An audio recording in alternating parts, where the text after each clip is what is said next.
بسم الله الرحمن الرحيم. الحمد لله رب العالمين، والعاقبة للمتقين، ولا عدوان إلا على الظالمين. وأصلي وأسلم على نبينا محمد وعلى آله وأصحابه ومن اهتدى بهديه إلى يوم الدين. أما بعد، weli waxaan ku dhex jirnaa qisooyinkii nebiyada. saan hore usoo tilmaanay, rabbi waxa uu noo sheegay qisooyinka nebiyada iyo qisasta qur-aanka ku jira inay cibro yihiin. laqad kaana fii qasasihim cibratun liuli lalbaab maa kaana xadiidan yuftaraa walakin tasdiiqa aladii bayna yaday. qisooyinka nebiyada, qisasta allah oo ka sheekeeya subxaanahu wa tacaala, cibraa ku jirta. yayse ugu jiraan? waa dadka ulul albaabka ah, waa dadka cuquusha u saaxiibka ahee sheeko muftari ahoo lasoo been abuurtay, lasoo minguuriyey ma aha. waa tasdiiqkii ka horeeyey, waa hanuun, waana naxariis liqowmin yu'minuun, qoomka rumaynayayna u tahay. ilaahay asagoo tilmaamaya aayad kale wuxuu ku yidhi faqsus ilqasas, qasooyinka u sheeg oo uga sheekay rasuulkii allow lacallahum yatafakkaruuna, inta oo ay markaa fakeraan. qisadii nebi huud ayaanu gelaynaa haddii rabbi idmo subxaanahu wa tacaala. huud wuxuu ka mid yahay nebiyada ilaahay mid ka mid ah, kuwaasoo qur-aanka kariimka lagu xusay. huud bin shaaliq bin saam bin nuux calayhi salaam baa la yiraahdaa. ilaahay ayaa u soo diray subxaanahu wa tacaala qoom lagu magacaabo reer caad. qur-aanka waxaa ku jira suurad loogu magac daray, suuraddaasoo lagu magacaabo huud.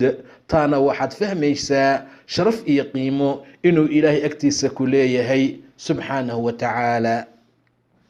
haddaba walaalayaal, waa inaan aada iyo aada u fahamnaa, waa inaan garanaa qisooyinka nebiyada.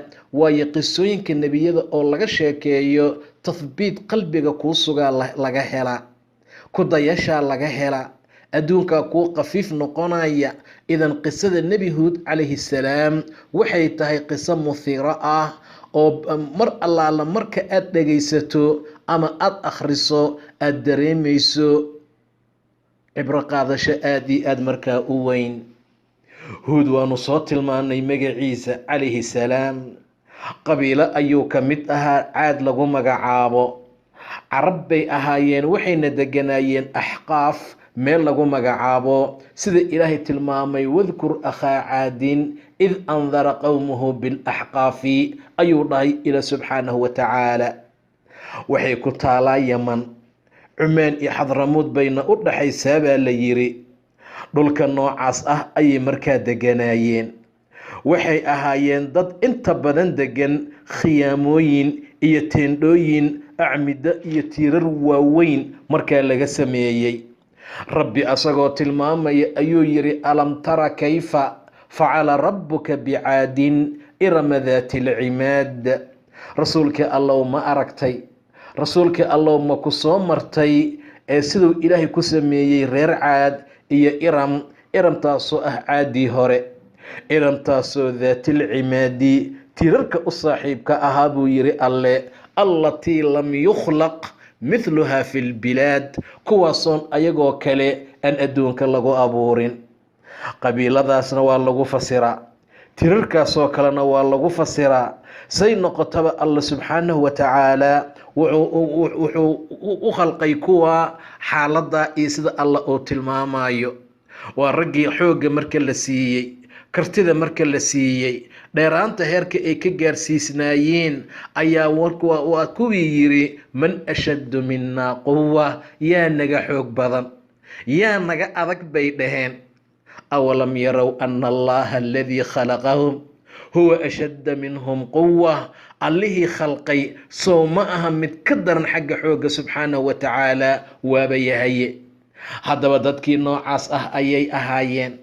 qisada huud cibro qaadasho weyn ayaa markaa ku jirta. rabbi asagoo tilmaamaya qoomkooda dhibaatadii ay la yimideen, xaqii ay inkireen, shirkigii ay adduunka kula yimaadeen ayaa nebi huud loo soo diray calayhi salaam.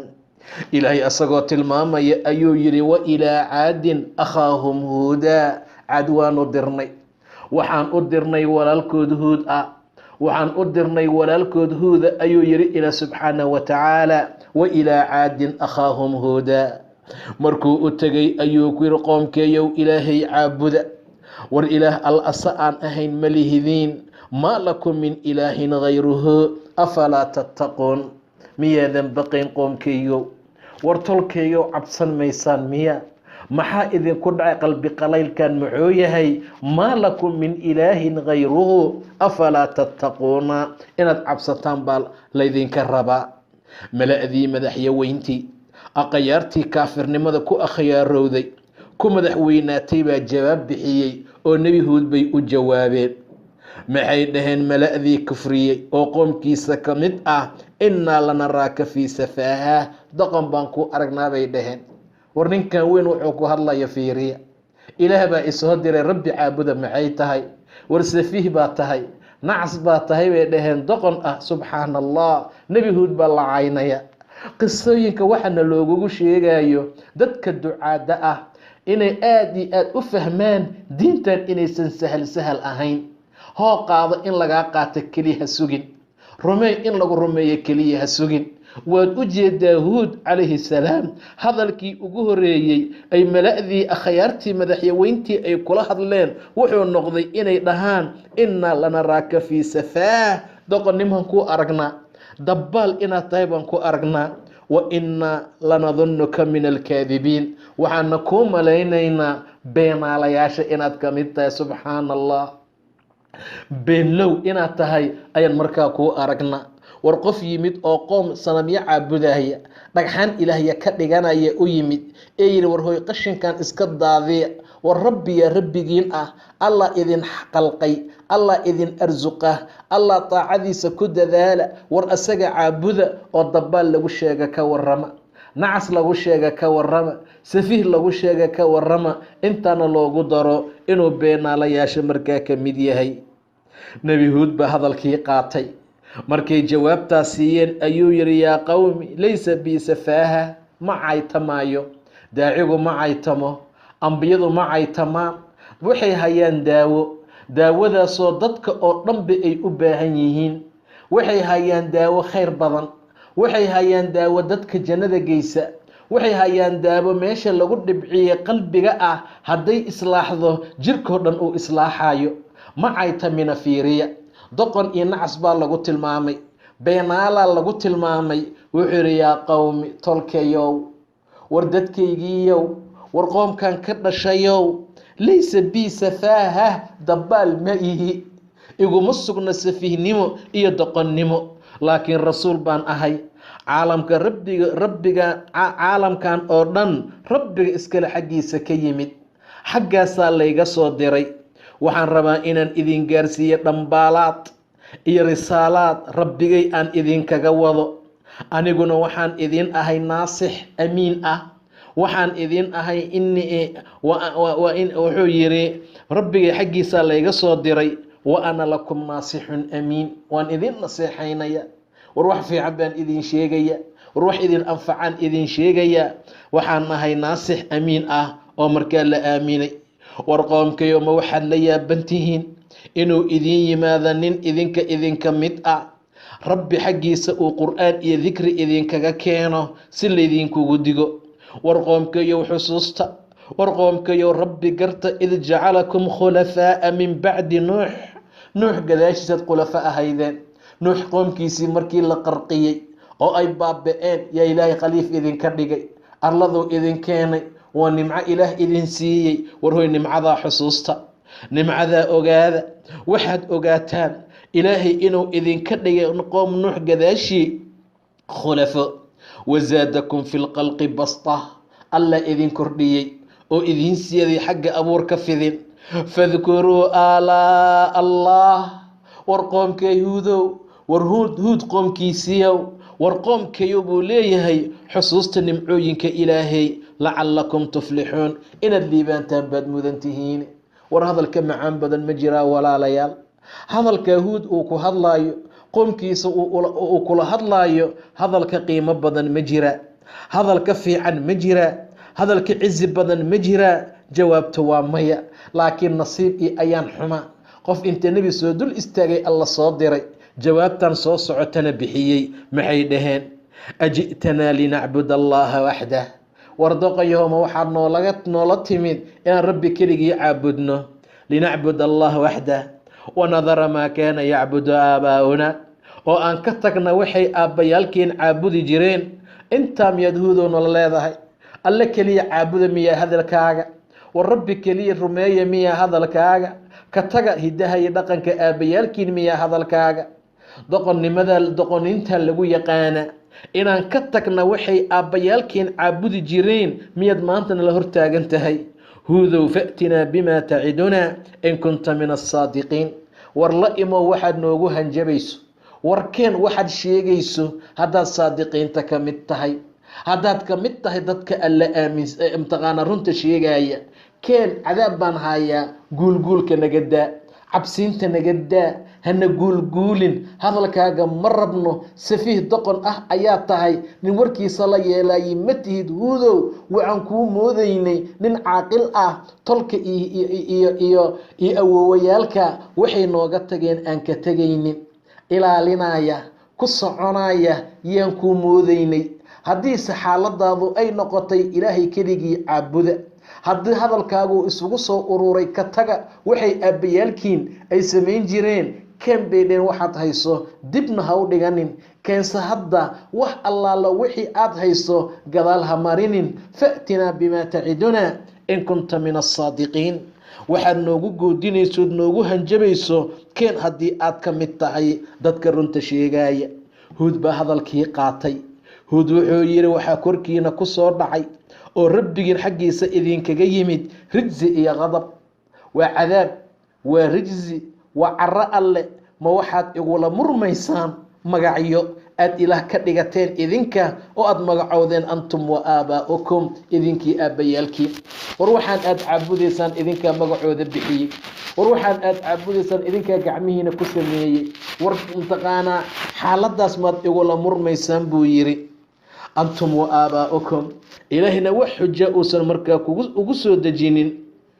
suga, anigana micigiina waan sugayaaye. waxa imaada bal aan wada dhowrno, waxa imaada bal aan wada sugno. reer Caad walaalkood Huud baa loo diray mar labaad, ilaahay suu noo tilmaamay. markaasuu yidhi qoomkayow rabbi caabuda maa lakum min ilaahin hayruhu in antum ilaa muftaruun.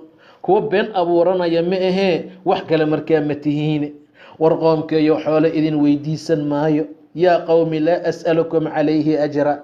war waxaan aan idin sheegay ujro igu sii idin dhihi maayo. mushqayd ma idinkaga rabo. ajirkeyga allaan ka doonayaa subxaanahu wa tacaala. in ajriya ilaa cala aladii fataranii.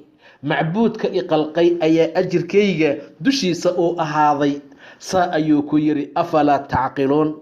muxuu kaloo yidhi qoomkayow istikfaar weydiista rabbigiin. war qoomkayow towbo u soo laabtoo rabbigiin u towba keena. haddaad dembiga ka fuqdaan, istikfaar aad weydiisataan, alla aad u towba keentaan, samaduu alla idin soo diri subxaanahu wa tacaala. yursil isamaa calaykum midraara. roobkoo dararayoo qubanaya yaa idiin imaanaya. intaa ka bacdi quwada iyo xoogga aad leedihiin yaa xoog laydinkugu siyaadinayaa. wayasidkum quwatan ilaa quwatikum walaa tatawallow mujrimiin.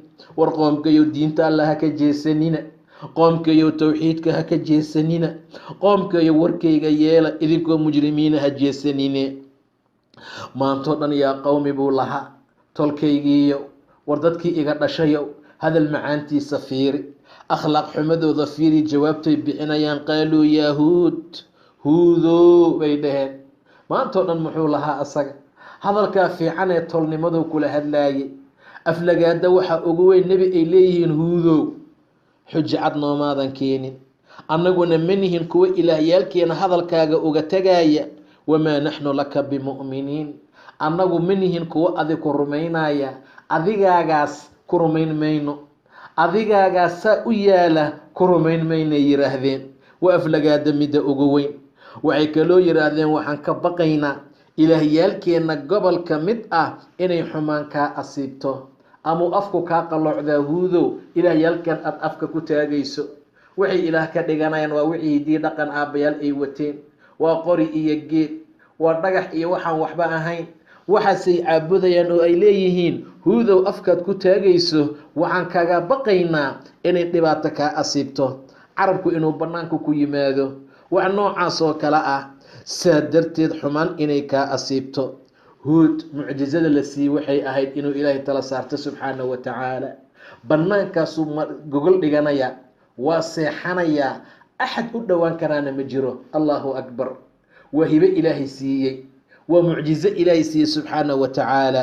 markay saa dhaheen muxuu yidhi innii ushhidu allah, aniga allan marag gashanaya, ilaahay ayaan marag ka dhiganayaa ee idinkana markhaati ka dhigta annii bari'un, beri inaan ka ahay mimaa tushrikuuna min duunihi, asaga sukadiisa waxaad ugu shariig yeelaysaan.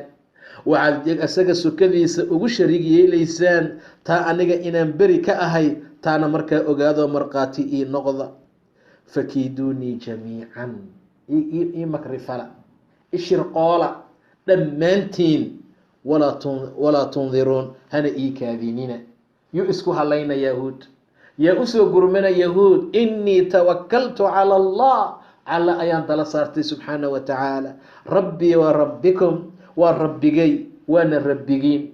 daabatu kubta, wax adduunka ku socda arlada korkeeda maraya ma jiro ilaa asagaa foodeeda haya subxaanahu wa tacaala. ilaahay ayaa foodeeda haya. ina rabbii calaa siraatin mustaqiim, rabbigay waddo mustaqiim ah oo toosan dusheeda ayuu ahaaday subxaanahu wa tacaala. ina rabbii calaa siraatin mustaqiim. qoomkayow haddaad jeesataan, xaqa aad inkirtaan, diintaad ka leexataan, towxiidka aad nacdaan, ogaada aniga waa idin soo gaarsiiyey ma ursiltu bihi, wixii layla soo diray xaggiina. ilaahayna rabbigay qoom kale ayuu khaliif ka dhigan doonaa idinka aan ahayn. waxna kuma dhibi kartaan, rabbigay shay kasta xafiid ayuu ku ahaaday. saana way isdhaafsadeen nebi huud iyo qoomkiisa. sidoo kale nebi huud isagoo rabbi tilmaamaya qisada nebi nuux markay dhammaatay kadib ayuu yidhi huma ansha'naa min bacdihim qarnan aakhariin. intaa kadib waa reer nuux gadaashoodee waxaan amaamudnay oo aan khalaqnoon adduunka keennay quruun dambe. waxaan u dirnay dhexdooda rasuul, waa nebi huude. wuxuu ku yidhi rabbi caabuda, rabbi asaga aan ahayn ma jire. nebi kasta oo lasoo diro wuxuu ummadda u sheegaa waa towxiidka. waxay ka siman yihiin inay dhahaan ucbudullah maa lakum min ilaahin hayruhu, war rabbigiin caabuda, alla asaga aan ahayn ma lihidiine. haddana markuu saa yiri mala'yay madaxyaweyntii mar walba aflagaado, hadal fiican lagama helo, hadal wanaagsan lagama helo. qoomkiisii kuwii ka mid ahaa ee kufriyey, la kulanka aakhiro beeniyey, loo faajiyo adduunka loo raaxeeyey, waxay dhaheen maa haadaa ilaa basharun, huud ma aha ilaa bani aadam bashar ah oo idinkoo kala maahane. ya'kulu mimaa ta'kuluuna min wayashrabu mimaa tashrabuun, waxaad cunaysaan oo kaleu cunaya, waxaad cabaysaan oo kaleu cabaya. goormuu huud yidhi bashar ma ihi? goormuu huud ku yidhi ani bani aadan ma ihi? walaalayaaloo maantao dhan qisadiisa waan soo wadnay, waan u jeednay. ma maqasheen hal meel oo huud uu ku yidhi aniga bani aadan ma ihi? ma maqasheen meel uu ku yidhi anigu malag baan ahay? ma maqasheen meel uu ku yidhi xaaladaa waa maya? qoomkayo buu leeyahay, xaqu gaarsiinayaa, diintuuna markaa u sheegayaa.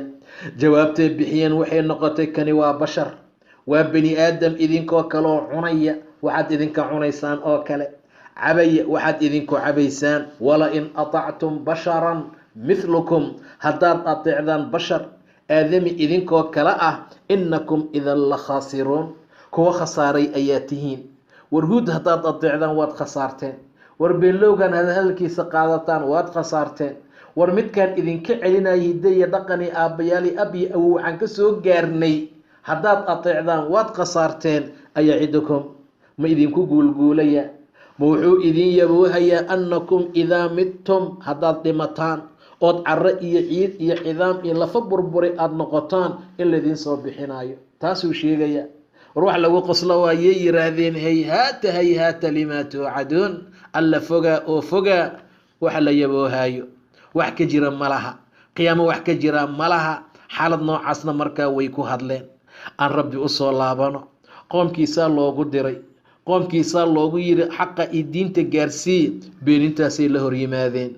nebigii ilaahay ee Huud ahaa way beeniyeen, asagoo si cad rabbi noogu tilmaamaya ayuu yiri kadabad caadun ilmursaliin, caad mursaliintii bay beeniyeen. qoomkii caad ee nebi Huud loo diray rusushii bay beeniyeen. hal nebi bay beeniyeen oo Huud ah, maxaa loo yiri almursaliin bay beeniyeen? waxay la mid tahay qofkii hal nebi beeniya asoo nebiyada oo dhan markaa beeniyey. walaalkood Huuda ayaa ku yiri miyaadan baqaynin, rasuul amiinaan idiin ahay, alla ka cabsado ee ateeca, xoolo idin weydiisan maayo, ajirkeyga ilaahay baan ka rabaa. ma waxaad dhisaysaan meel kasta oo sarraysa miyaad taala ka dhisaysaan? waa yaa cayaar, waa mutrifnimo. saasay markaa samaynayeen. watattakhiduuna masaanica lacalakum takhluduun, ma warshadaad samaysanaysaan sidii dad waaraya oo kale. waidaa badashtum jabbaariin, haddaad wax qabanaysaan dadka jabbaariintoo kale yaad wax ka u qabataan. waidaa badashtum jabbaariin, dadka jabbaariinta oo kale yaad markaa wax u qabanaysaan. fattaqu llaha waatiicuun, war ilaahay ka cabsado iyo ateeca. waxaad ka cabsataan allihii idin siiyey waxaan aad haysataan, nimcooley iyo ilmo, beerooyin iyo ilo biyo ah. waxaan idinkaga cabsanayaa korkiina cadaab aliim ah inuu idin yimaado. intaa markuu waanay haddana waxay dhaheen Huudow isku mid baanu nahay ama isku mid baa tahay, sawaaun calaynaa awacadta am lam takun min alwaacidiin. na wacdi ama hana wacdinin, afkayuu ku noogin, hadaalin, warka badan naga jooji. qaaluu yaa Huud sawaaun calaynaa awacadta am lam takun min alwaacidiin. weli qoomkii caad ahaa iyo nebigoodii Huud ahaa yaa ishor fadhiya. wuu dadaalayaa, naartuu rabaa inay ka badbaadaan, ilaahay bay uu rabaa inuu ku xiro, asnaamtan ay ku dhegin inuu ka fujiyo, jannuu rabaa inay helaan, naarna ay ka koraan. Huud waa ag fadhiya, ka daali maayo, xaquu u sheegayaa, waa aflagaadaynayaan, ka arsan maayo, waa caynayaan, waa u dulqaadanayaa, xumaan bay ku sheegayaan, wanaag buu ku sheegayaa. qisada meesha ha inoo joogto. nebi Huud iyo qoomkiisa reer caad oo weli ishor fadhiya, diintii towxiidka u sheegaya, ayagana madax adayg ay la socdaan oo ay ku socdaan, ay daa'imayaan. hadalkooduna waa tan hadda tilmaano ay yiraahdeen Huud ha noogin, sawaaun calaynaa, waa sukaaya mid dusheena. awacadta, na wacdi, na waani, noo muxaadaray, wax noo sheeg ama ha noo sheegin. sawaaun calaynaa awacadta am lam takun min alwaacidiin. meeshaasaan kasii anba qaadi doonaa qaybta labaad ee qisada nebi Huud haddii rabbi idmo subxaanahu watacaala. meesha ha inoo joogto. wabilaahi towfiiq, wallahu subxaanahu watacaala aclam. maasha allah walaal waad ku mahadsan tahay. fadlan hadda ku cusubtahay janaalkeena furaha khayrka, subscribe inoo saar, la socod wanaagsan qaybta labaad insha allah.